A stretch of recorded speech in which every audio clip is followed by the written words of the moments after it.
Hoy vamos a hablar de un tema que parecería que está agotado, que parecería que todo el mundo lo conocemos y que poco hay que decir, el abordaje lumbar posterior. Pero resulta que los avances tecnológicos, los avances de las nuevas técnicas quirúrgicas que se han perfeccionado, que se han reinventado y otras que no teníamos antes que se han inventado en los últimos 20 o 30 años, han puesto, vamos a decir, como en tela de juicio o nos han puesto a pensar si realmente todo lo podemos hacer mediante un abordaje lumbar posterior. Entonces, bueno, una vez más haciendo énfasis en que por lo menos mi objetivo es tratar de transmitirles estas pláticas desde el punto de vista conceptual. Eh, Preparé estos puntos a tratar. Primero vamos a recordar un poquito cosas que para mí son fundamentales, son claves en lo que respecta a la anatomía del abordaje lumbar. Después, el abordaje lumbar, que además es el más común, ya hemos dicho, lumbar, cervical, torácico. Vamos a hablar de lo que es la diferencia de los famosos LIF. Seguramente, y dependiendo del año quirúrgico en el que estén en su entrenamiento en la residencia médica, en la sede donde estén, probablemente algunos de ustedes ya tengan un concepto o una idea más clara de lo que son los LIF, que es la fusión intersomática lumbar o, como sus siglas en inglés lo dicen, la lumbar interbody fusion. Y que esto precisamente ha venido a causar toda eh, este nuevo pensamiento acerca de si realmente eh, eh, solo el abordaje lumbar es útil o no para operar a los pacientes, por lo menos en la región lumbar. Hablaremos de indicaciones, tratando de especificar o de precisar algunas, ojalá que podamos tener un consenso. Ventajas, desventajas, por ahí también volveremos a hacer énfasis en lo que es el generador del dolor o, como la literatura lo dice, el pain generator, y trataremos de llegar a algunas conclusiones que sean útiles para todos. Entonces, miren, creo que ya les he mostrado un número suficiente de casos como para que la letra A, que habla de un abordaje tubular, progresivo, donde se está accesando eh, de un solo lado para llegar al lado contralateral con este concepto de over the top. Creo que ya les he enseñado varios casos o casos suficientemente significativos que pueden ilustrar de manera más real lo que es solamente una ilustración propiamente dicho. Y en la letra B tenemos un acceso lumbar, pero vamos a decir en la cirugía tradicional, en la cirugía que todos aprendimos. Y debo decirles que estas clases, el estar preparando, estar refrescando estas pláticas para ustedes, para esta idea mía de compartirla de la mejor forma y que yo pueda transmitir el mensaje que quiero dejarles, ha hecho, ha hecho que incluso tenga que meterme un poco a mis orígenes como neurocirujano, cuando recién egresé de la especialidad y empecé como cualquiera de los que egresa, pues empecé a trabajar y empecé a operar casos por mí mismo. Y entonces les preparé un par de casos de cirugía abierta que tienen por lo menos pues, más de 10 años de edad conmigo y vamos a ver qué utilidad les podemos sacar. Está claro para todos que el abordaje lumbar está en la piel, el tejido celular subcutáneo Pero hay dos cosas muy importantes, la fascia toracolumbar posterior y la aponeurosis del músculo espinal. Estas hay que tenerlas muy presentes, sobre todo porque en la cirugía de mínima invasión siempre estamos haciendo abordajes paraespinales y siempre encontrar la aponeurosis toracolumbar y la aponeurosis del músculo espinal, que es un poco más superficial en algunos casos o delgada, nos sirven de mucha referencia para lo que les voy a mostrar a continuación. Miren, ya también decíamos, hoy tenemos estudios de una calidad de imagen suficiente para poder no solo visualizar, sino entender con mucha claridad las estructuras anatómicas. Entonces, lo que se conocen como las bandas de tensión muscular o las poleas que nos permiten tener esa capacidad agónica y antagónica que nos mantienen de pie. Bueno, digamos que si lo viéramos como un solo conjunto, tenemos tres bandas que están descritas o de forma individual, señaladas por tres músculos: medial, intermedio y lateral. El medial todos lo hemos visto, todos lo conocemos, todos lo hemos disecado en algún momento, el multifidus. Después, uno que tal vez no sea tan conocido, que es el longissimus, que está más lateral, y el que está completamente lateral, el iliocostalis.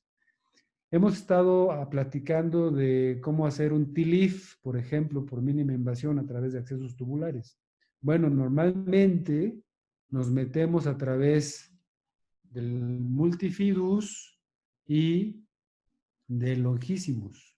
Vean ustedes en esa imagen, también en ese esquema, cómo está el cuerpo del músculo y cómo hay una trayectoria, digamos, de grasa o de fibras que no necesariamente son musculares, que nos permiten viajar entre los músculos. Entonces, aquí hay una primera definición. Cuando hacemos abordajes paraespinales, lumbares o paramediales a través de los músculos, hay dos tipos de accesos. Los intermusculares, que son entre músculo y músculo, como está señalado en las flechas de la letra B de la imagen a su derecha, pero también podemos hacer abordajes transmusculares. Entonces, todo depende, una vez más, del target o del blanco quirúrgico al que queramos llegar. En términos de cuidar y mantener la estructura muscular de la región lumbar, siempre estamos buscando hacer abordajes intermusculares que nos permiten simplemente separar las vainas musculares sin agredirlos. Y eso, al final, como se los he venido diciendo, al final de una cirugía, al final de un resultado clínico para el paciente, resulta en menos dolor. Pero si queremos ir más allá en el horizonte de la cirugía, por ahí tal vez todos ustedes hayan hablado o hayan escuchado hablar de una cosa que se llama dolor postfusión. O sea, tenemos pacientes operados, les pusimos todos los tornillos que ustedes gusten y manden, de los dos lados para que quede perfectamente amarrada esa columna, y les ponemos cajas en 3 o 4 niveles, y la tomografía posoperatoria está perfecta, pero el paciente le sigue doliendo. Y de repente no recapacitamos un poco en que ese dolor es de tipo muscular y es posoperatorio por la gran denervación y la gran compresión que ejercimos sobre la estructura muscular. Ya la semana pasada hablamos con suficiencia, creo yo, de lo que es la unidad motora o la unidad esencial de la columna vertebral, y ahora nos estamos yendo más para atrás. Ahora estamos dándole o tratando de darle importancia a las bandas musculares. Entonces, Vean, tiene 0,00000 porque este caso sinceramente no lo tengo, no lo tenía registrado hasta ahora que lo tuve que echar al pool de los casos clínicos para las presentaciones, pero vean 2008, una hernia de disco, pero con un fragmento migrado y con otro fragmento secuestrado. En la fotografía superior de su lado derecho, pues yo también empecé usando Taylor para operar. Y por más que lo hacíamos con mucho cuidado y tratando de no agredir tanto la columna, creo que está muy claro. Hacíamos un abordaje unilateral, pero terminábamos por despegar o por disecar todo el músculo multifidus, ¿no? Ese abordaje que nos han enseñado en los primeros años de la residencia, que es el, el, el abordaje superióstico para despegar el músculo. Y bueno, conseguíamos el objetivo, ¿no? Está claro ahí abajo.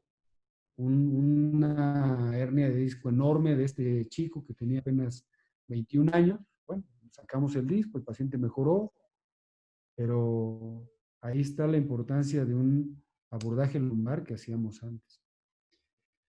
Vean este caso. Yo sé que este 9 porque en su momento lo marqué, en su momento lo medí, en su momento lo planeé, ¿no? A pesar de que ustedes me podrán decir que no tenemos la referencia abajo del sacro o arriba de C2 como para contar y saber dónde estamos, pero bueno, simplemente les digo que es un tumor ventral a la médula espinal. El paciente era una mujer, la paciente clínicamente estaba parapléjica, de esos pacientes que uno sinceramente no se explica por qué llegan cuando ya la condición clínica tiene establecida un daño neurológico que simplemente es irreversible. Y aunque este abordaje es torácico, también es un abordaje posterior, ¿no? Entonces ustedes ven ahí un tumor que recuerda la imagen de un muñeco de nieve, y esto es lo que esto es lo que les quiero mostrar. Adson Beckman en el número 1, las láminas completamente disecadas y por ende todos los músculos que estaban pegados ahí, todos los hicimos a un lado. En el número 2, lo que seguramente muchos de ustedes ya han hecho, la minectomía hasta llegar a la dura madre. En el 3, 4 y 5 ven la secuencia de, pues, como está descrita en los libros, porque tampoco hacemos cosas que no estén descritas en los libros, tampoco hemos inventado nada en ese sentido. Abrimos la dura madre, la línea media, hacemos los puntos de referencia, disecamos el tumor y lo sacamos. Al final, 6 y 7, tratamos de verificar que la médula espinal tuviera algo de pulso, nunca lo tuvo. Y el cierre a sello de agua, su gel foam. Y bueno, este es un ejemplo que saqué sinceramente del baúl para mostrarles pues una diferencia, creo yo, bastante contrastante respecto a lo que les he mostrado en las clases previas. Y ahorita vamos a seguir con otras situaciones que quiero comentarles. Esto ya se los dije, la cirugía de columna ha evolucionado de una manera gigantesca. Hoy tenemos técnicas quirúrgicas que antes, la verdad, ni siquiera existían, o que si existían no las teníamos comprendidas como hoy las tenemos entendidas y el alcance que tienen estos conceptos quirúrgicos. Estuve leyendo hace un tiempo, como acostumbro hacerlo, la diferente literatura que se refiere a la columna. Y esta entrevista que le hicieron al doctor Lenke me agradó mucho y tomé este extracto de la entrevista precisamente para esta charla, ¿no? todo el mundo decía que con el advenimiento de las nuevas técnicas, sobre todo las técnicas anteriores, laterales u oblicuas, que ahorita voy a hablar de ellas, todo el mundo pensó que estas nuevas técnicas quirúrgicas eran la solución para el problema y que incluso la cirugía lumbar posterior iba a caer en desuso. Pero bueno, yo por lo menos les platico, les comparto lo que dice un líder de opinión mundial, que es el doctor Lenke, que seguramente muchos de ustedes o todos han escuchado hablar de él, que es hoy por hoy el gurú de la cirugía para la escoliosis, en la literatura mejor conocida como deformidad espinal. Entonces, ahí está, desde el 2000, él empezó a decirnos a todos que los abordajes posteriores eran la mejor opción y que los abordajes anteriores tenían una gran comorbilidad o una morbilidad muy importante posoperatoria para los pacientes y entonces había que tener cuidado en la elección de la técnica quirúrgica. Y esto me recuerda una pregunta que me hicieron hace 3 semanas respecto a la single position y trataban de explicarme de que si lo pongo de lado por la espalda le pongo los tornillos, por un abordaje lateral le pongo la caja y luego por adelante le hago quién sabe qué más cosas. Hay que tener cuidado con lo que uno lee, con lo que uno revisa, porque hay suficiente información para tomar decisiones correctas. Entonces, ¿qué son los LIFs? Bueno, tenemos los LIF posteriores. El más clásico, el más antiguo es el PLIF, Posterior Lumbar Interbody Fusion. Y es por donde la mayoría de los cirujanos hoy ponen las cajas tipo banana, esas cajas como curvas, ¿no? El T-LIF, que es un abordaje transforaminal para fusión lumbar, intersomática. Y los laterales y anteriores. De hecho, el T-LIF se puede considerar como un abordaje posterolateral u oblicuo posterior. El lateral, normalmente todos por un tema comercial lo conocen como X-LIF o D-LIF, D de dedo LIF, dependiendo de la casa comercial de la que hablen, pero en eso no me voy a detener en lo absoluto. Pero en realidad, desde el punto de vista científico, se llama L-LIF, que quiere decir lateral. Hoy por hoy está muy en boga y hay grupos quirúrgicos a nivel mundial importantes que pregonan mucho la utilización de esta técnica quirúrgica y yo me lo tomo con cierta reserva. Sí creo que es útil en algunos casos, pero no me queda, por lo menos a mí, tan claro que sea la solución. Y el ALIF, hoy todo el mundo quiere poner prótesis de disco mediante ALIF, o sea, el abordaje anterior. Entonces, veamos. El PLIF y el T-LIF, que son los abordajes posteriores. Vean la bondad de estos abordajes. Podemos accesar prácticamente a todos los segmentos L5S1 hasta T12L1, L2. ¿Qué pasa en T12, L1, L2? Que en términos, una vez se ha dicho con toda mesura, en términos ortopédicos, ¿qué pasa ahí? Esa es la charnela toracolumbar. Pero qué tiene de relevancia esa transición espinal o esa unión toracolumbar? ¿Qué de especial tiene? Pues que gran parte del diafragma y los 4 pilares de inserción que tiene están a ese nivel. Por lo tanto, no es tan sencillo accesar a la unión toracolumbar. Yo diría que casi por cualquiera de las técnicas que ustedes me quieran preguntar. Entonces, siempre una cirugía para los elementos mediales o intermedios. Si vamos de posterior a anterior, intermedios y anteriores en la unión toracolumbar, siempre serán un reto quirúrgico en la unión toracolumbar. Sin embargo, vean, un TLIF nos permite accesar con bastante, y eso se los puedo decir yo porque yo he abordado L2-3 hasta L5-S1 del lado derecho y del lado izquierdo para hacer TLIF, y a mí se me hace un abordaje no solo bastante adecuado desde el punto de vista anatómico y de acceso quirúrgico, sino también bastante seguro.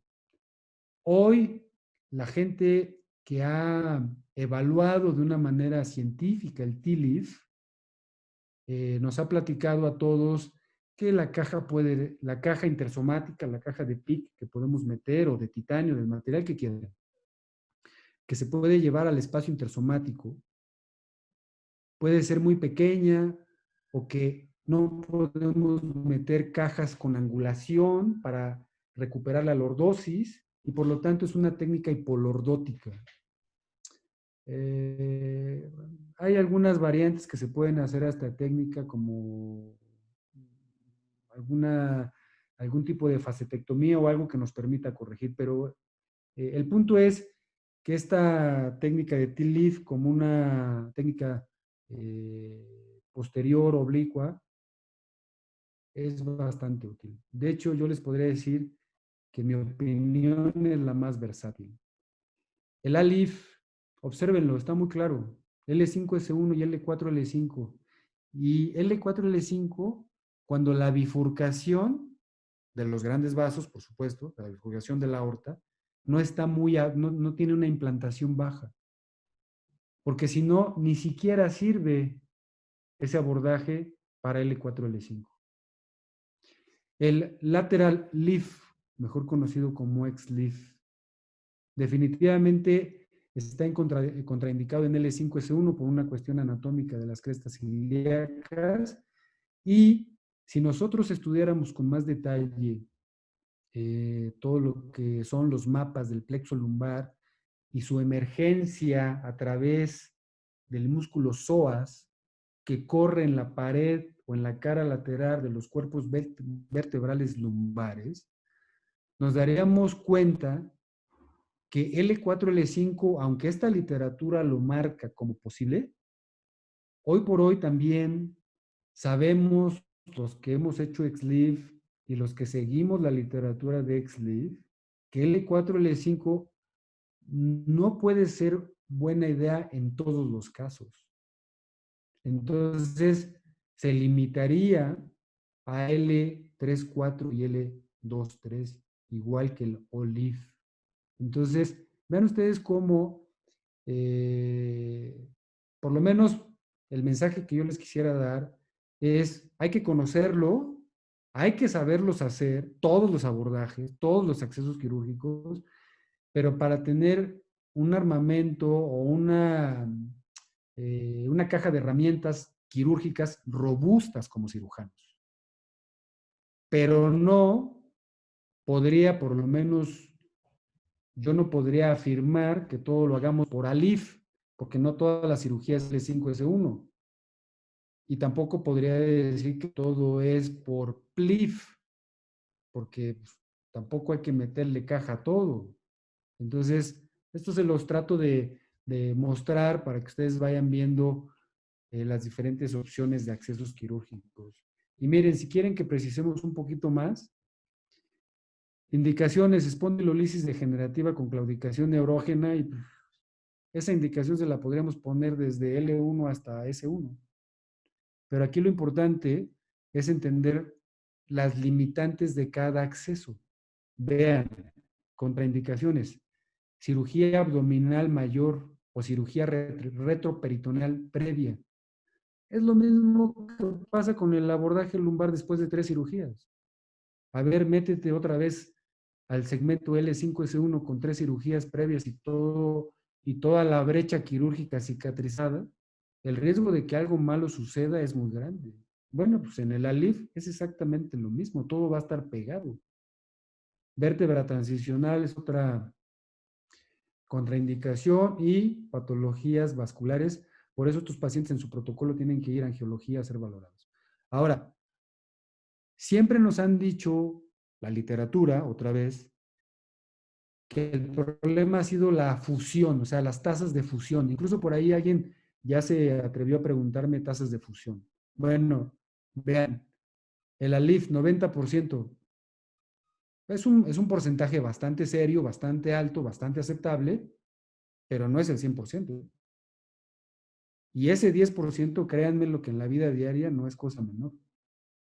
Ahora, la gran virtud del ALIF es que puedes meter una caja enorme que va de borde a borde, refiriéndome a la vértebra, ¿no? Si pone una caja más angosta, va a pasar lo que dice ahí, la subsidencia de la caja. Complicaciones importantes, pues, lesión vascular, y en el varón, eyaculación retrógrada. Yo he escuchado por ahí muchas gentes en pro de la LIF y de repente nos han platicado las no gratas experiencias en jóvenes con eyaculación retrógrada por lesión del hipogástrico superior. Ese 2%, se los aseguro, en medicina basada en evidencias no es cosa menor, ¿eh? No, no lo es. Hay que darle un juicio de valor real. El acceso lateral, sinceramente yo creo que esta técnica, igual que la LIF, igual que el OLIF, vino a dar unas herramientas sumamente útiles cuando el acceso posterior simplemente o ya no se puede hacer o queremos accesar a la parte anterior de la columna con siendo, vamos a decir, más agresivos, queriendo tener más control.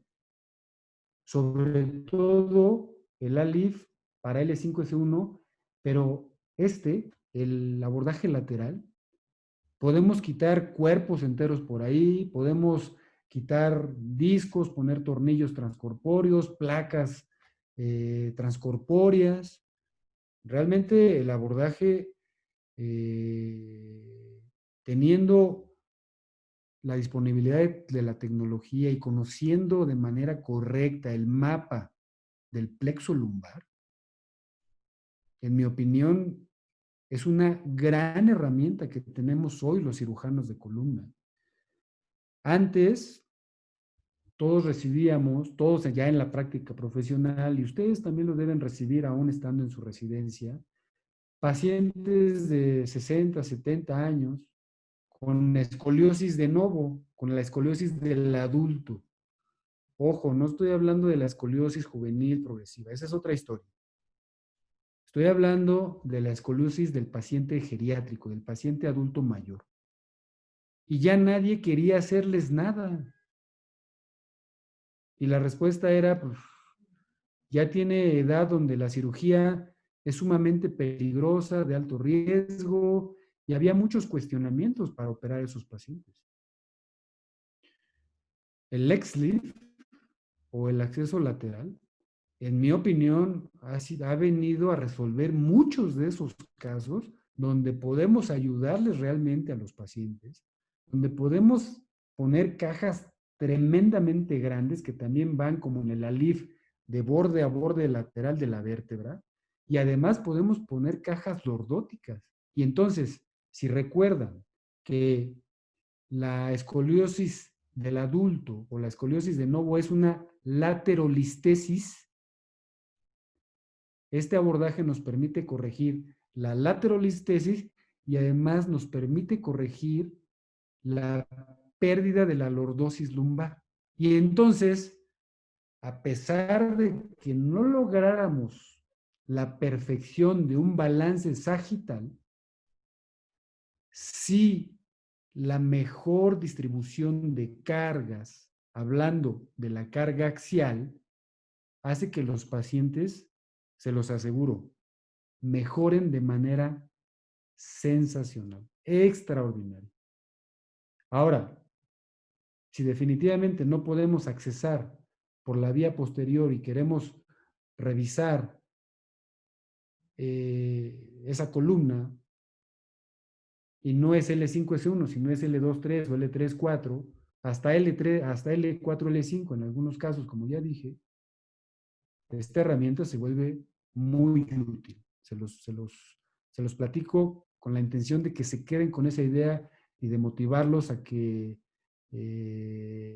vayan teniendo como esta motivación para generarse de más herramientas que no solo les van a ser útiles, las van a ocupar en su práctica profesional. Contraindicaciones L5S1, ya decía yo, entre comillas L4, L5. También si hay cirugía renal o cirugía retroperitoneal, puede limitarnos. Tiene una mejor tasa de fusión. Hay subsidencia si es que no se elige un ancho correcto de la caja intersomática. Y definitivamente aquí el plexo lumbar es el que nos puede provocar pues hasta si quieren pesadillas, ¿eh? Porque una parestesia de 3 meses de evolución, que el paciente tenga y que todas las noches le esté hablando uno diciéndole que no puede dormir por el dolor, se vuelve una verdadera pesadilla. Entonces, bueno, esto da pie a también decirles que plexo cervical y plexo lumbar son anatomía obligatoria para el cirujano de columna. Además son otros temas que por ahí también andan. Ya veremos si nos alcanza para seguir platicando con todo gusto con ustedes. El OLIF, ¿no? El oblicuo anterior. Si por ahí han visto algún dibujo, entra, por un lado está el músculo psoas, está la vértebra y por acá están los vasos. Bueno, uno entra entre la estructura vascular y la estructura muscular. Sinceramente yo pienso que es un espacio relativamente pequeño, por lo menos mediano, pero también lo estamos utilizando, tiene una tasa de fusión, digamos, aceptable. Igual, si la caja no es de buen tamaño, se puede subsidiar. A diferencia del A-Leaf y del X-Leaf, aquí sí tenemos que usar cajas más pequeñas porque el espacio no nos permite meter cajas tan grandes. Entonces, digamos que esa es como una debilidad de este acceso. Y también nos metemos con estructuras neurológicas y vasculares que hay que tener en cuenta. Entonces, este es un cuadro de otra que trata de resumir gran parte de lo que ya les dije. Entonces, si ya tenemos claro que hay otras técnicas quirúrgicas además de las posteriores, pues entonces, ¿dónde dejamos a la cirugía lumbar posterior? Pues miren, ya quiero retomar esta diapositiva con ustedes. En primer lugar, para mí por lo menos sí es muy importante tener el concepto de, por un lado, vamos a fusionar una columna inestable y por otro lado, vamos a tratar una columna no inestable, pero que puede tener una manifestación clínica, radicular, facetaria, del conducto espinal, del disco e incluso de la misma vértebra, del hueso, para ser más preciso. Entonces, el abordaje lumbar posterior, si queremos hablar de indicaciones, sinceramente les puedo decir que, pues que sirve por lo menos en lo que yo he tenido que hacer en estos más de 15 años de ejercer la neurocirugía. Nos sirve bastante bien el abordaje lumbar para hacer casi todo. Y ese casi todo lo digo con toda la intención y con todo el énfasis de no cerrar la opinión y decir que no hay otras opciones, porque no podemos estar cerrados. Entonces, simplemente digo que el abordaje lumbar es muy útil que tenemos otras opciones que ya se las enseñé o que ya se las expliqué, pero si queremos hacer descompresiones de estructuras neurológicas como las raíces nerviosas, si queremos hacer disectomías, si queremos hacer foraminotomías, en fin, estabilizaciones facetarias, lo podemos hacer en el concepto de cirugía de preservación de movimiento mediante un abordaje lumbar. Si queremos hacer cirugía de fusión mediante un abordaje lumbar, nomás hay dos, y ahí está muy claro. El PLIF, que es posterior, vamos a decir posterior puro, y el T-LIF, que es un abordaje que está bastante claro también en el dibujo, aunque está pequeño, pero es un abordaje intermuscular, paravertebral, ¿no? A través del foramen. Solo para los que no lo tengan tan claro, un abordaje transforaminal desde el punto de vista quirúrgico implica resecar todo el complejo facetario para por ahí hacer el abordaje transforaminal. Lo que está abajo, ya se los he dicho, tenemos herramientas, las que quieran, las que sepamos usar. Si sabemos usar endoscopio y pensamos que eso es mínima invasión o cirugía de columna y todo lo queremos arreglar con endoscopio, bueno, pues cada quien tiene su concepto. Por lo menos en donde yo voy, ya les he hecho énfasis, la cirugía de mínima invasión es un concepto muy amplio, que no solo tiene que ver con técnicas quirúrgicas, tiene que ver con un concepto filosófico. Entonces, y los accesos quirúrgicos pues, también están los que aprendimos todos, que son los tradicionales, que por tamaño son los de máxima acción sobre la columna, pero sobre máxima acción respecto a el efecto potencialmente iatrogénico que tiene la cirugía sobre las estructuras de la columna. Ojo con eso, ¿eh? Entonces, podemos tratar dolor discogénico, dolor facetario, claudicación neurogénica, radiculopatía por estenosis foraminal. Si queremos hacer cirugía de fusión, espondilolistesis, escoliosis, ya les dije, la del adulto mayor.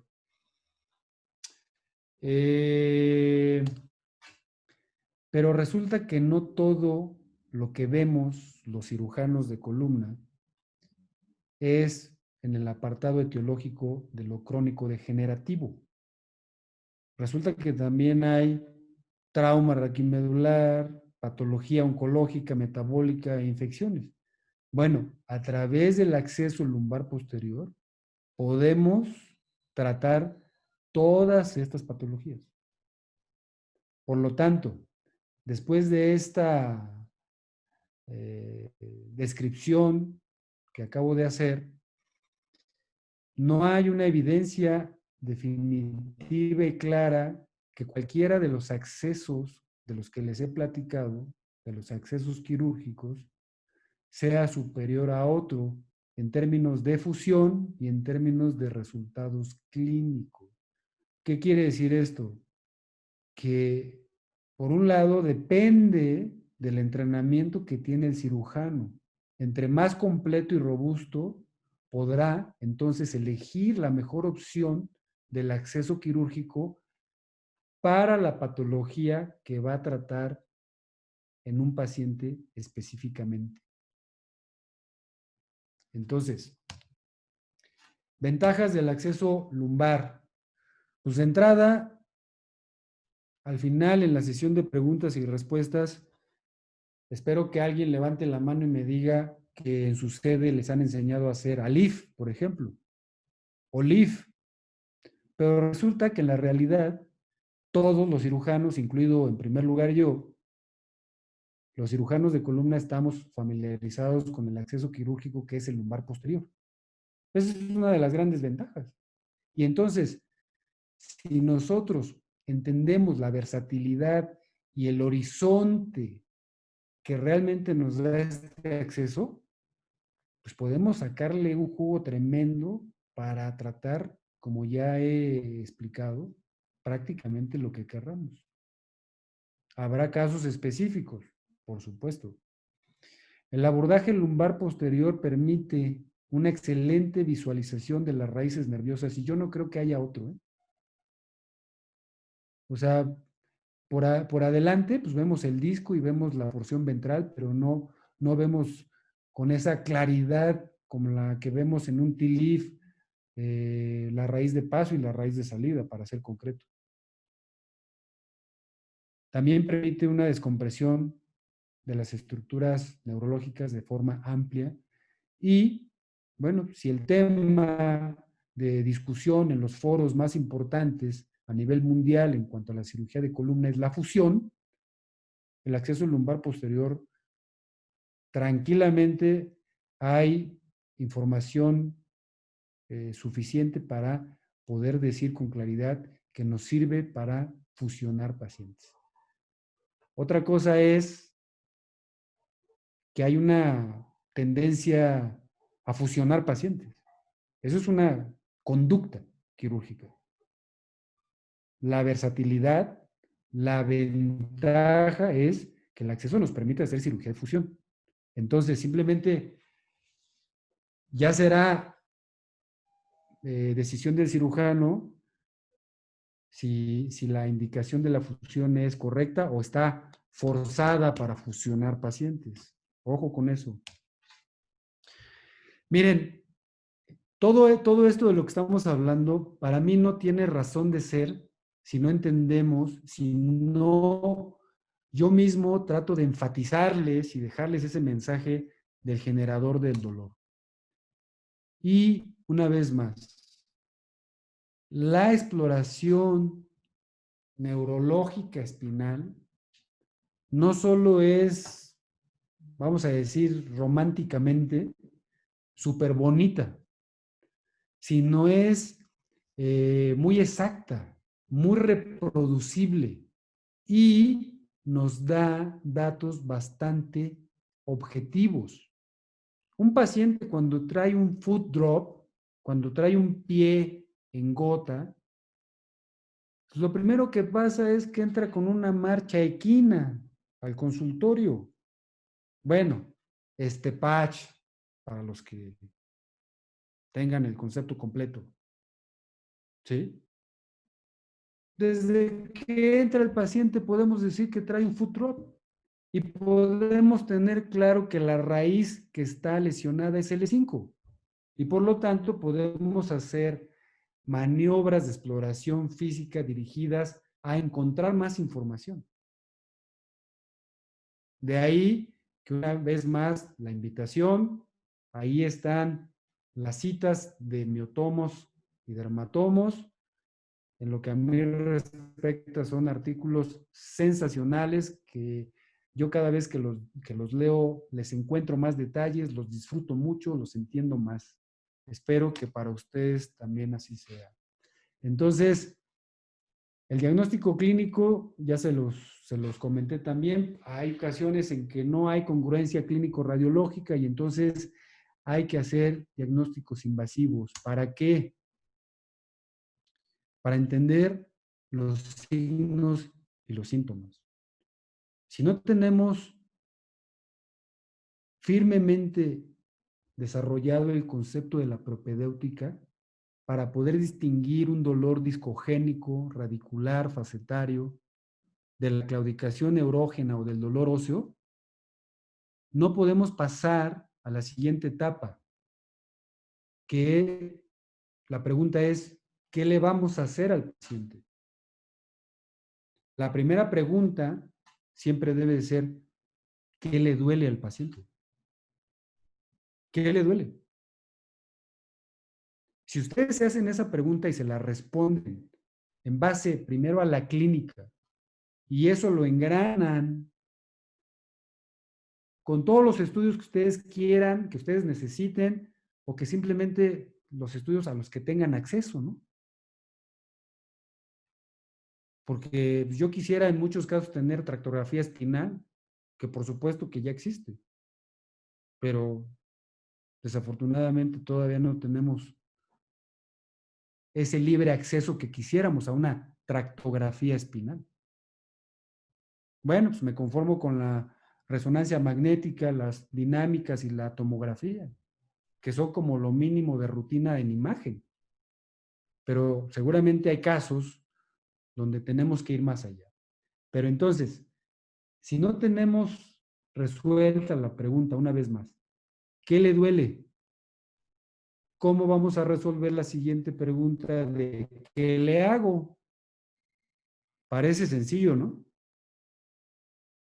Entonces, le quito el dolor, lo descomprimo, lo fusiono, soy más ambicioso y le corrijo el balance sagital, o simplemente le hago un reforzamiento vertebral por un tema metabólico que se llama osteoporosis y una fractura por compresión. Entonces, y con toda la intención, vean cómo les pongo en color gris la cirugía. Yo soy el primero en tener claro que somos cirujanos y que al final tenemos que aterrizar todo esto en la cirugía. Y créanme que he tratado de esforzarme de la mejor manera para llevar todo esto que les platico al terreno de la cirugía porque somos cirujanos.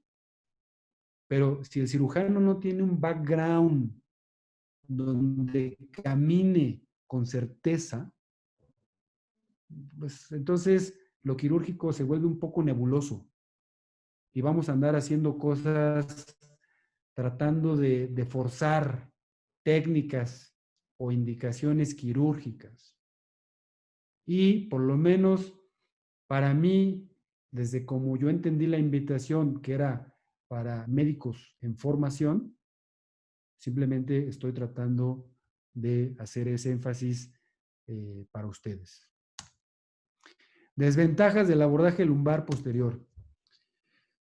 Pues si tenemos las raíces a la vista, pues las podemos lesionar, ¿no? Bueno, muchas veces, si tenemos el protocolo preoperatorio armado adecuadamente, podemos advertir que hay raíces lesionadas y se lo podemos decir claramente a los pacientes. Entonces, ¿la cirugía lastima las raíces? Pues, una vez más lo que les dije al principio, hace 3 semanas. Los principios de Halsted, los principios de hacer correctamente y manejar correctamente los tejidos, nos deben ayudar a evitar eso. Por supuesto, por supuesto. Hay casos muy complejos donde el tumor sale de la raíz. Bueno, pero esa es otra historia. Si sabemos que más del 60% de la patología es crónico-degenerativa y que los tenemos que descomprimir de una o de otra manera, pues no tendríamos por qué hacer una gran retracción y que los nervios salgan elongados y por lo tanto lesionados. Vean la lesión de los músculos paraespinales por retracción prolongada y un dolor postquirúrgico, que además ese no se cura, ¿eh? No se cura porque los músculos ya quedaron necrosados. Pónganles pomadas, mándenlos a rehabilitación, pónganlos a hacer ejercicio y de todos modos el paciente les va a decir, doctor, me duele. De ahí la gran importancia de cuidar las bandas de tensión muscular, como lo dice ahí. Después, como ustedes lo han percibido, y espero yo haber logrado transmitirlo, pues todo esto tiene que ver con una curva de aprendizaje. No se trata de me voy al congreso donde ustedes quieran, 2 días, voy un día al Cadaver Lab y regreso diciendo que ya aprendí la técnica. Pues no, no. Por lo menos en mi visión, así no es. O sea, hay que tener un entrenamiento formal. Si queremos hacer las variantes de las técnicas quirúrgicas que les platiqué, pues entonces, neurocirujanos u ortopedistas, no importa, tenemos que echarnos un clavado a la cirugía abdominal, perdón, a la anatomía abdominal y a la anatomía torácica, ¿eh? De repente me acuerdo muy bien de la pregunta que me dejó muy pensativo del disco torácico calcificado. Estos discos son muy complejos no solo por el disco per se, sino por toda la anatomía que uno debe dominar para no lesionar nada, ¿eh? Independientemente de la anatomía espinal. Y bueno, siempre necesitaremos instrumental quirúrgico y tecnología adecuada para poder realizar estas técnicas quirúrgicas. Conclusiones muy breves y creo que yo muy puntuales. El abordaje lumbar posterior para mí sigue siendo útil y muy versátil. Esa es una de las cosas que yo más disfruto cuando opero una columna vía posterior o mediante un posterior approach, para no salirnos de la literatura. Y vean, pues es la principal puerta de entrada en la columna lumbar. Eh, debemos conocer, ahí me falta la palabra conocer, debemos conocer la anatomía del caso, de cada caso en forma individual, antes de operarlos. Eso es parte, digamos, del compromiso, y eso también estoy hablando en primera persona y es mi visión. Ojo, es parte del compromiso que el cirujano debe tener en correspondencia a la confianza que el paciente nos brinda para operarlo. Entonces, repito, eso lo dije en primera persona. Así es como yo lo veo en mi quehacer profesional. Esto ya se los he mostrado, no voy a dejar de insistir porque si hay conclusiones como macro de todos estos temas que estamos desarrollando, bueno, pues simplemente es tratar de que no se les olvide, ¿no? Que hay como toda una intención de motivarlos a tener un background académico sólido, que además esté en esa fase de dinamismo, donde ya sabemos que unos empezaron y escribieron muchas cosas muy buenas. En el presente ha habido buenas, malas y peores, pero que tenemos que tener claro para discernir futuro van a venir más cosas y de ahí que debemos de tener ese gusto por estar simplemente en el estudio, pues, diario, ¿no? De lo que queremos hacer. Aquí, ya lo dije, estamos hablando de columna mínimamente invasiva.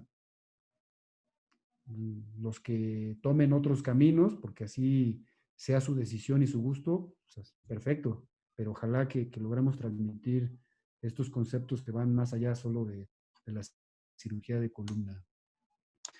Muy bien, a ver, vamos a... ¿qué? Ahí está. Bueno, Sí, eso. a ver, espérame, que de repente dije, ya me aventé una hora hablando yo solito. No, no, aquí estamos muy interesante, maestro. La verdad es que una plática muy buena. Gracias. Gracias por el tiempo que nos dedica. ¿Le parece que iniciamos con las preguntas?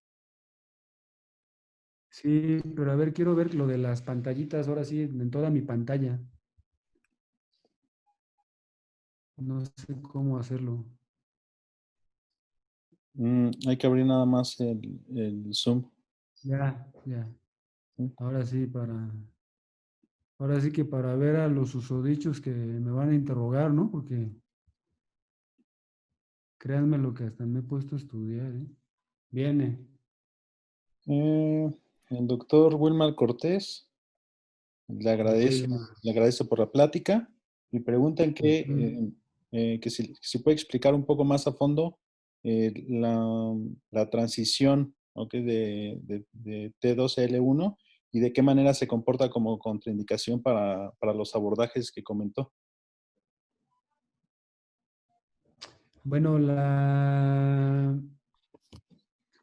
eh, la unión toracolumbar Recuerden que la principal característica es que termina la parte del costillar y empieza la región lumbar, que es móvil.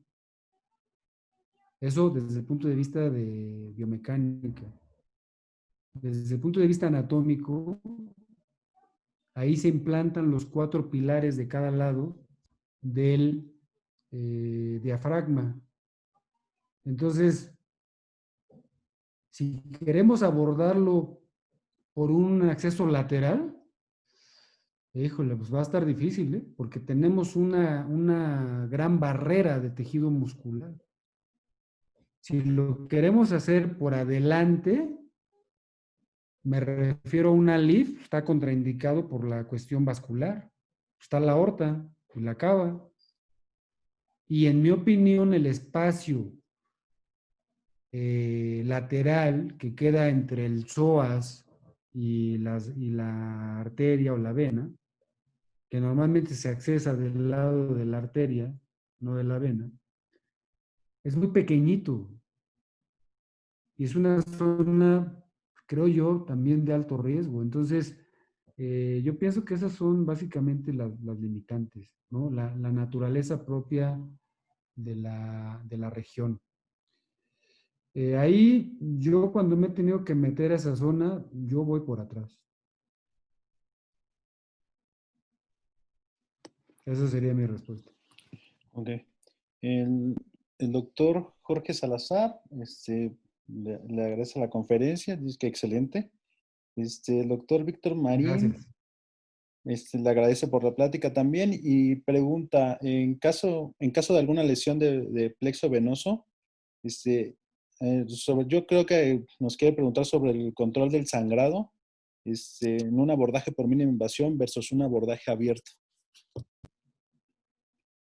Uh, a, a, ver, plexo venoso de Batson Sí. o la vena cava. No Si es la vena cava, pues imagínense, cuidado, ¿no? Si es el plexo venoso, el plexo de Batson, una vez más yo les diría que, digamos, la gran diferencia entre la cirugía tradicional y la cirugía de mínima invasión es que una parte muy importante de las técnicas de mínima invasión se hacen con microscopio o con endoscopio. ¿Qué quiere decir eso? Que hay una magnificación del campo quirúrgico. Por lo tanto, podemos ver con mucho detalle lo que estamos haciendo. A diferencia de, pues ya le abrí, miren, yo aprendí a operar así, 15 centímetros para un disco. Y de todos modos, no veía el plexo de Batson, porque el espacio abajo se hace un embudo. En cambio, hoy me meto con un tubo de 16 o de 18, pero arriba del tubo está un microscopio. No les quiero decir un quinevo para no escucharme mal. Vamos a decir un tibato de última generación, por lo menos un Pentero 900, ¿no? Pero sinceramente hay un microscopio muy bueno que a mí me gusta mucho, que es el Vario 700. En mi opinión, es el mejor microscopio para columna por el brazo que es muy largo y no tiene un estativo tan grande que me estorbe para acomodarlo en la sala. Pero la diferencia, desde como yo la entiendo, es que si tú tienes una magnificación de imagen y una iluminación que penetra hasta el fondo, hasta el piso del abordaje quirúrgico, pues tú ves el plexo venoso ingurgitado, si no lo pusiste en una buena posición para operarlo, con el bipolar lo puedes coagular y no pasa nada. El problema es que si no tienes esa iluminación y esa magnificación de imagen, a la hora que quieras coagular algo porque estás sangrando, digamos, a cielo abierto, sí es muy difícil, es muy difícil. Yo hoy no sé operar, el no sé es enfático, hernias de disco sin microscopio. No me atrevería. Por la gran certeza y la gran seguridad que me da la iluminación y la magnificación de la imagen. Sí. Ok, gracias, maestro. La doctora Amber Riley nos pregunta, bueno, le pregunta, ¿considera que la descompresión directa es mejor por un PLIF sobre un TLIF? Sí, bueno, esa siempre ha sido una pregunta en los congresos, incluso mundiales, y hay un debate ahí que no terminan, los líderes de opinión mundial no terminan de ponerse de acuerdo. Miren, está claro que la descompresión indirecta es una realidad, sí sirve, sí funciona y sí alivia el dolor. Primera cosa. Segunda cosa, hay pacientes que tienen una grave compresión circunferencial del conducto espinal y probablemente una descompresión espinal indirecta no alcance para esos pacientes. Y entonces en esos casos haya la necesidad de hacer una descompresión posterior. Hablando de PLIF y TLIF en específico, recuerden que el PLIF es por la línea media y el TLIF es por el foramen. Entonces, la pregunta que yo haría es, el caso a operar con PLIF o con TLIF, ¿qué parte del conducto está más comprimida? ¿La central o la foraminal? O como ya lo vimos la clase pasada, zona 1 y zona 2 del foramen, el receso lateral.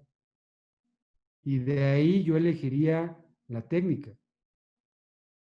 En mi opinión, y hasta donde he leído la literatura y donde he visto la evolución del COVID, me gusta más el resultado clínico. El doctor Juan Morales le pregunta, ¿la migración de cajas intersomáticas se encuentra relacionada directamente con la elección del abordaje? Y si esto es así, ¿en cuál se ha observado mayor frecuencia de migración? Si la pregunta es, a ver, completo la pregunta. Si la migración se refiere a una retropulsión de la caja sobre el conducto espinal o sobre la raíz, no tiene que ver con la técnica, tiene que ver con que el tamaño de la caja fue el inadecuado.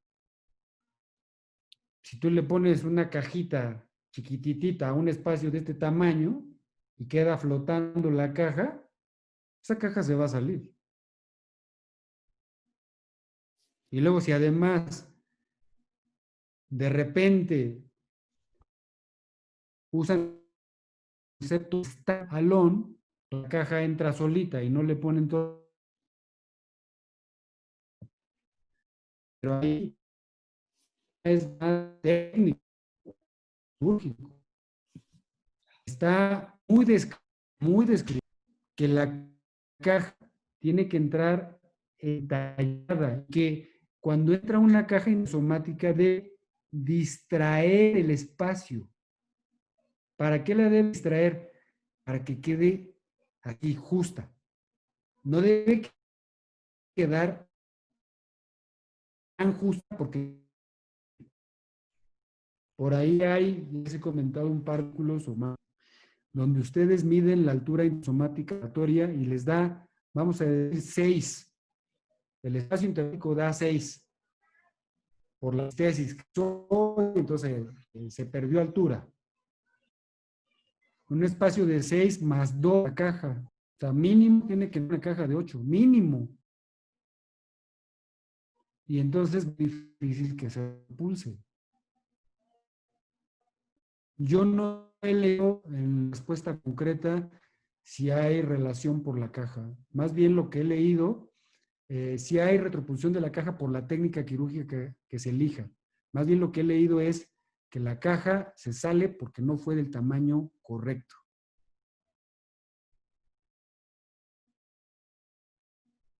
La que sigue. El doctor Luis Garza pregunta que si qué opina de las mesenchymal stem cells como material de fusión. Sí, bueno, también ese es todo un tema, ¿eh? Las células madre y todo lo que ustedes gusten y manden platicarme. Eh,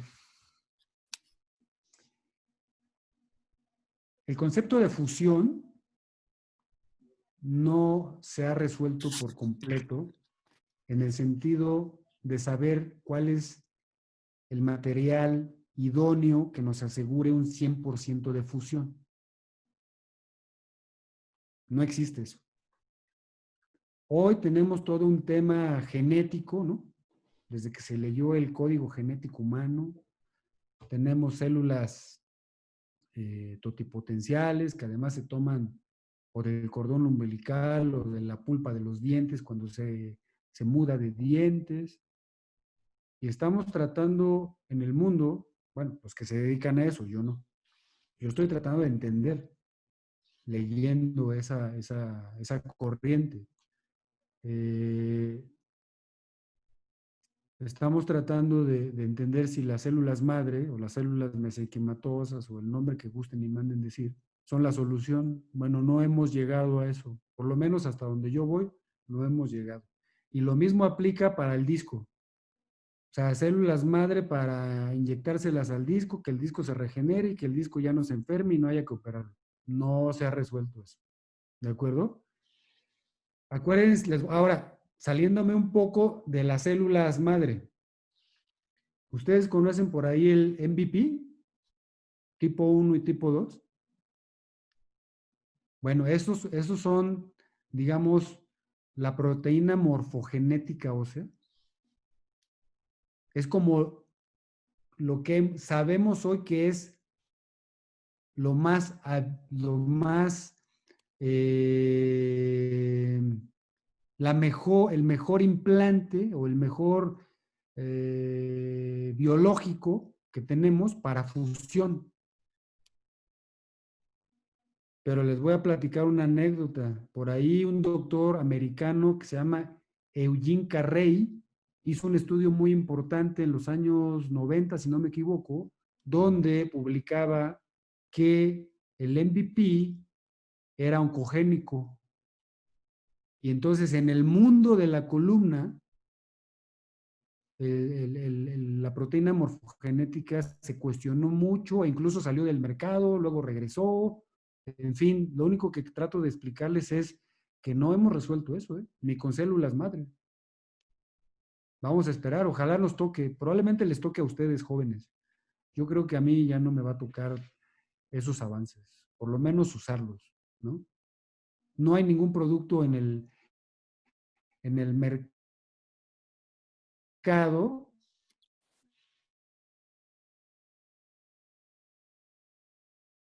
Sí, son células. ¿Qué otra, Jonathan?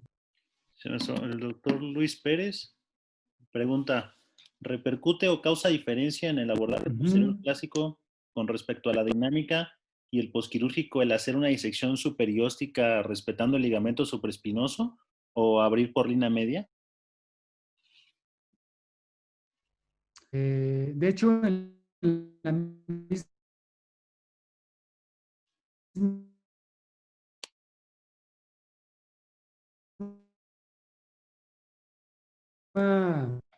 en la misma cirugía se preserva el ligamento espinoso y el interespinoso. Es un abordaje de la línea media.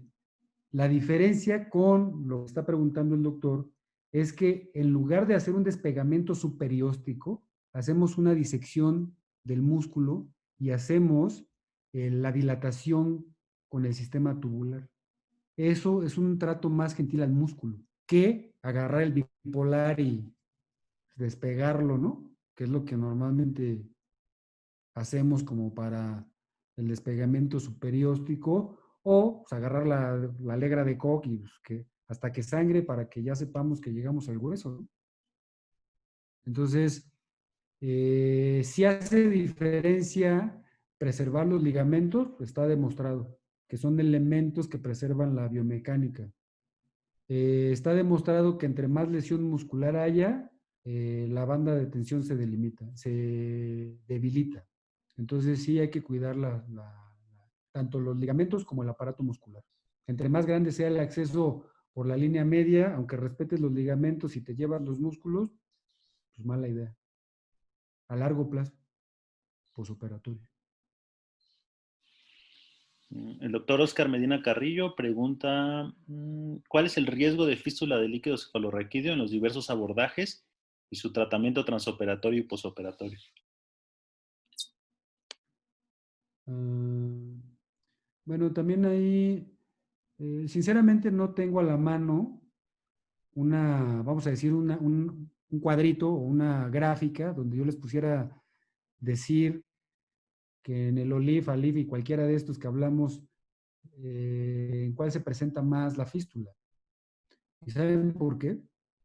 Porque casi ningún cirujano reporta fístulas, aunque las tenga. Ojo con eso, primero. Ahora, vamos a pensar que si tuviéramos la información, pues muchas de las fístulas, una vez más, creo que tienen que ver con un tema de trato de tejidos. Ahora, el tratamiento, yo no conozco ningún otro tratamiento transoperatorio para una fístula más que tratar de cerrarlo a sello de agua. Entiendo claramente que a veces simplemente no se puede, que hay fístulas, que el desgarro se corre ventral. ¿Y cuándo vamos a llegar a eso? Bueno, le pones músculo, le pones grasa, le pones Duragen. Cuando yo aprendí en mi época de residente había un gel que se llamaba Con Gel. Cayó en desuso porque también tenía propiedades oncogénicas. Yo no uso geles. Yo les platiqué, he tenido 2 fístulas a través de los tubos, en diferentes casos obviamente, y cerrado, con técnicas de microcirugía. Afortunadamente en el posoperatorio los cuido un día, veo que no gasta y si no gasta los paro a caminar y punto porque tengo la certeza de que lo cerré. Si no se lograra cerrar de primera intención a sello de agua, pues seguramente habría que dejarlos en reposo más días, ver que no gasten y si gastan, pues habrá que volver a entrar a revisar, ¿no? Pero de entrada el tratamiento hay que cerrarlo. ¿Qué otra?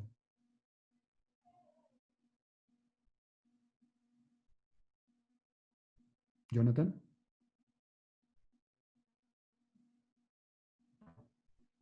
¿me escuchan? Bueno, nada más termino de comentar, probablemente el abordaje lumbar sea donde más fístulas haya, pero porque es el que más se usa. O sea, por una cuestión de frecuencia. Okay. El doctor Arturo Espínola pregunta, en caso de una descompresión lumbar multinivel, 4 niveles, ¿prefiere el abordaje posterior abierto o realizarla con técnica slalom por tubular? Sí. ¿O la técnica por endoscopía? Ajá. Bueno, esa pregunta eh,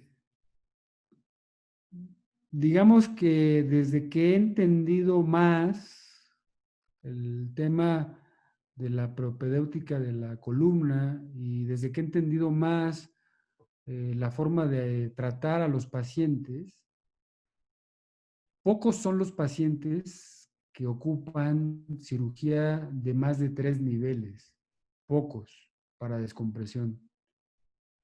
Sí hay casos terribles, eso, créanme que cuando me llega uno quisiera que no, bueno, simplemente quisiera saber la respuesta idónea para cada caso, pero la técnica slalom es muy buena. Yo ya no hago cirugía abierta. Las cirugías, todos los casos que yo hago de cualquier patología, todos los resuelvo mediante técnicas de mínima invasión. Normalmente cuando son casos complejos hacemos una combinación de técnicas, eso sí. Y sí, sí he hecho un par de casos en slalom. Eh, Nosotros estamos en un momento en el que a través de un solo abordaje quirúrgico podemos hacer 3 segmentos. 3 segmentos. Entonces, por lo menos yo cuando tengo así multinivel, 3 segmentos los hago solo por un abordaje. Me ha ido bien desde el punto de vista de que me siento satisfecho por lo que hice y al paciente clínicamente le ha ido, digamos que bastante aceptable, para no decir muy bien. Pensar 4 o 5 niveles, yo antes de pensar en slalom o por la línea media, pensaría si entendí la clínica del paciente. O sea, si resolví la primera pregunta de qué le duele. Porque la pregunta que yo le haría al doctor, ¿le vas a operar 4 niveles porque te consta que los 4 niveles son los generadores del dolor?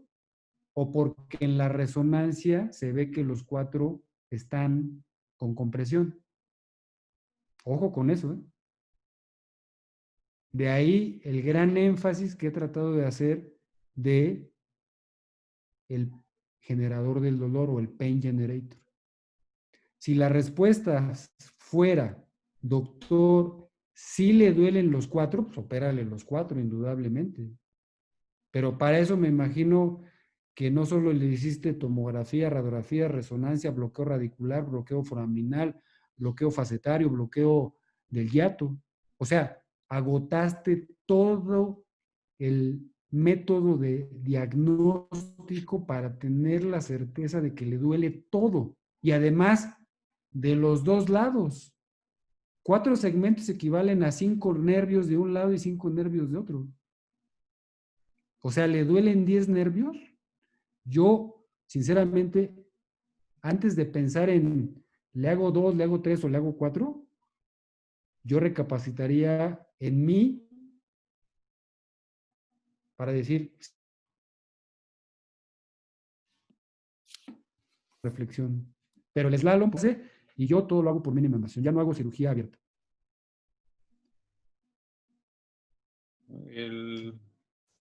La siguiente pregunta, el doctor Luis Alberto Ursit. A ver, Eh, sí. Pregunta, en pacientes con dolor crónico por lesión de las bandas de tensión en abordaje abierto, ¿cuáles son las opciones de tratamiento idóneo y si existe y si este recupera con el tiempo? Eh, pues sí, sí, vamos a decir que mejora un poco, pero el dolor persiste porque el que está lesionado es el músculo y el músculo queda cicatrizado y la capacidad de elongación no se recupera o se recupera parcialmente. Y pues también depende una parte de la tolerancia al dolor del paciente. Hay que darles analgésicos, hay que mandarlos a rehabilitación. Y ahí para mí la respuesta sería que hay que adecuar el tratamiento de forma individual para cada paciente, ¿no? Hay también muchos artículos que reportan la ingesta crónica de AINES en pacientes posoperados de columna, con todos los efectos secundarios que tienen los AINES tomados a largo plazo, ¿no? A nivel renal, en fin. Yo digo que hay que tener cuidado antes de pensar en complicaciones a largo plazo, pues mejor pensar en operar lo que se tiene que operar y operarlo de la mejor manera. El doctor Roy agradece por el tiempo y la enseñanza que nos regala nuestra excelente clase. El doctor Ursi pregunta, en pacientes con hernia discal posterocentral secuestrada, ¿el mejor abordaje es TLIF o se puede realizar alguna otra variante? Bueno, aquí, a ver, una vez más, con todo cariño para el doctor Ucid, pero sobre todo con todo respeto, vamos a completar el concepto. Una cosa es hablar de hernia de disco, que eso cae en el terreno de la cirugía de preservación de movimiento. Y otra cosa es un TLIF, que por definición es una cirugía que se utiliza para columnas inestables. Si ustedes me dicen, doctor, es que hemos visto pacientes con hernia de disco que les ponen tornillos, bueno, no, o sea, simplemente no voy a opinar al respecto, ¿no? Pero, doctor Ursid, si estamos hablando de hernias de disco, el tratamiento es para hernia de disco, no para inestabilidad. Por lo tanto, por lo menos yo conozco 7 técnicas diferentes de mínima invasión para tratar hernias de disco. Pósterocentrales, pósterolaterales, foraminales, extraforaminales, subarticulares, suprapediculares, infrapediculares. Por la línea media, paramediales, interlaminares, translaminares. Entonces, sí, estoy de acuerdo en el planteamiento inicial. Dependiendo de la hernia, tendremos que buscar el mejor abordaje. Por un TILIF, es que esa idea parecería que es como un concepto endoscópico, ¿no? O sea, me meto a través del foramen y le quito la hernia de disco central. Bueno, si es un abordaje endoscópico transforaminal es una cosa, porque vuelvo a lo que estoy tratando de decir. El TLIF es un abordaje que se utiliza para fusión. ¿Por qué? Porque hay que hacer una facetectomía. Y al hacer una facetectomía, ese segmento queda inestable. Por lo tanto, hay que estabilizarlo. Ahora, otro concepto es el abordaje transforaminal endoscópico. Esa es otra historia. Entonces, por un abordaje transforaminal endoscópico se puede llegar, pues yo nunca lo he hecho porque ya les platiqué que yo me estoy entrenando en cirugía endoscópica actualmente. Pero sí, sí podría ser una opción. De hecho, todos los endoscopistas utilizan el abordaje transforaminal y por ahí pueden resolver todo por el ángulo de visión que ellos refieren para la porción central del conducto espinal, o sea, el muro posterior, ¿no? De la vértebra. La doctora ¿Qué Stephanie, otra? la doctora Stephanie González Ajá, ya eh, la conocí porque ya abrió su cámara. es un excelente maestro en ¿Qué neuro. pasó? Muchas gracias por todas tus enseñanzas. Gracias. El doctor Jorge Medina pregunta, creo que ya es la última, maestro. ¿Ha utilizado la tractografía de ser así? Y de ser así, ¿en qué casos la ha utilizado? No, no la he usado. Yo he estado siguiendo mucho esa línea de estudios. Incluso estuve hablando con neuroradiólogos aquí en México que están haciendo tractografía cerebral y tractografía espinal. No he tenido oportunidad de usarla, por un lado. Por otro lado, estoy muy ansioso, estoy muy deseoso de tener lesiones tumorales intraxiales, obviamente, no extraxiales. Bueno, tal vez para las extraxiales también nos sirvan, pero definitivamente intraxiales, medulares, para hacer tractografía espinal. Porque nosotros estamos entrenados para hacer la mielotomía a través del RAFE con monitoreo transoperatorio en tiempo real de la onda D. Espero haberme explicado, ¿no? Entonces, a nosotros nos gusta mucho entrar a la médula por los tumores, haciendo ese mapeo transoperatorio, pero no hemos tenido acceso a la tractografía. Y por otro lado, debo decirles que aun cuando trabajo en la institución pública, realmente mi actividad profesional el 99% está en la medicina privada. Y en la medicina privada los tumores no llegan o llegan uno cada de vez en cuando.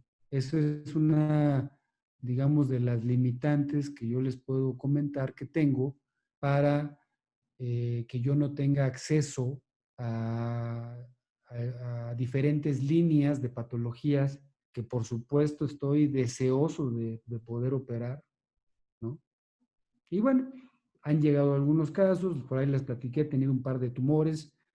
Desde el punto de vista clínico, para mí, muy bonitos los tumores y que me han permitido poner en juego toda esta combinación de conceptos y de técnicas quirúrgicas. A los pacientes les ha ido, la verdad es que bastante bien. Entonces, pero tampoco puedo decirles que tengo una serie de muchos casos, porque no, no es así, no es así.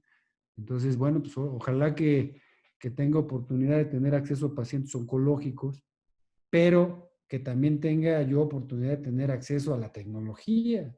Porque si me dicen, oiga, doctor, aquí en el General de México, ¿cuántos quiere? Bueno, pero pues, ¿y vamos a tener acceso a la tecnología? Entonces ahí es donde hay que ser prudentes, diría yo. ¿Qué otra? O ya acabamos. Creo que fue la última, maestro. Solo Ok, felicitaciones del doctor Jefferson desde Ecuador. Qué excelente clase, ok. maestro. Les Mm, agradezco, muy bien. Bueno, pues simplemente paso a despedirme una vez más. Les agradezco su atención, su tiempo, sus comentarios, que también son motivantes.